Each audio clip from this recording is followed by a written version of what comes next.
बयनिसिमबो गोजोन हामलायनाय जासिहरबाय खुलुमबाय। बे समाव आङो नोंथांमोननि गेजेराव दासिमनि मोननैसो खौरां लाना फैदों।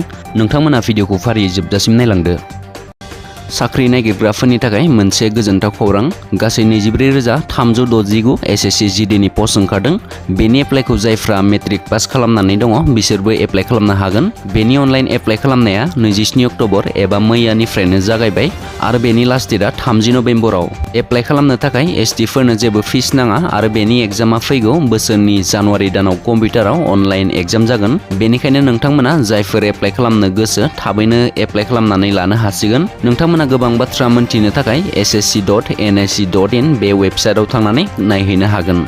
आसाम माइक्र' फाइनेन्स थुलुंगाखां आरो रेहाय बिथांखि 2021 नि गेजेरजों चिराङाव मुलाम्फागिरिफोरनो चेक गथायदों। चिरां जिल्लानि काजलगावनि पेरेड ग्राउन्डआव दिनै आसाम माइक्र' फाइनेन्स थुलुंगाखां आरो रेहाय बिथांखि 2021 नि नैथि खोलोबनि गेजेरजों गासै सा 963 मुलाम्फागिरिफोरनि गेजेराव गासै सा 500 मुलाम्फागिरिफोरनो रांखान्थियारि अनसुंथाइनि चेकखौ गथायनानै होयो। बे हाबाफारियाव रायजो सभानि एमपि रोनगोरा नार्जारी, मन्त्रि उरखाव ब्रह्म, बिजनीनि एमएलए अजय कुमार रय, चिरां जिल्ला बेंगिरि पि विजया रेड्डी मोनहा नुजाथि हैनानै मुलाम्फागिरिफोरनि गेजेराव रांखान्थियारि अनसुंथाइनि चेकखौ राननानै होयो। गाबोननिफ्राय एबसुनि बानजायनायाव मोनसे गिदिर सुबुं सांग्रांथि हानजा सुरनाय हाबाफारि लागोन।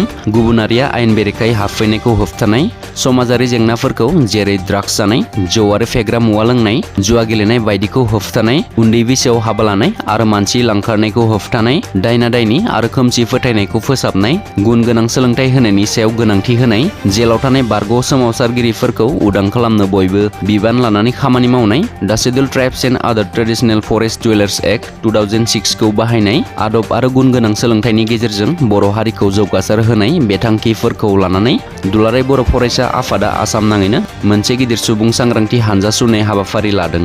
बे हाबाफारिया फैगौ 29 अक्ट'बर एबा गाबोननिफ्राय चिरां जिल्लानि रौमारि दालाइ एबसुनिफ्राय जागायगोन।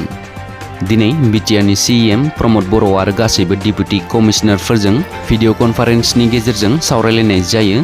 सावरायजानाय आयदाफोरा जादों फारियै बारग' एनडिएफबि सोद्रोमाफोरनि रिहेबिलिटेसन आरो आद्रा थानाय माखासे केसफोरनि सोमोन्दै, बिटिआरनि गासैबो जिल्लाफोरनि जौगानायनि खामानिफोरखौ नायबिजिरनाय, आसाम माला बिथांखि, सिमना ओनसोल जौगाथाय बिथांखि, ड्राग्सनि साग्लोबनायखौ होबथानाय आरो नायबिजिरनायनि सोमोन्दै सावरायनाय जायो।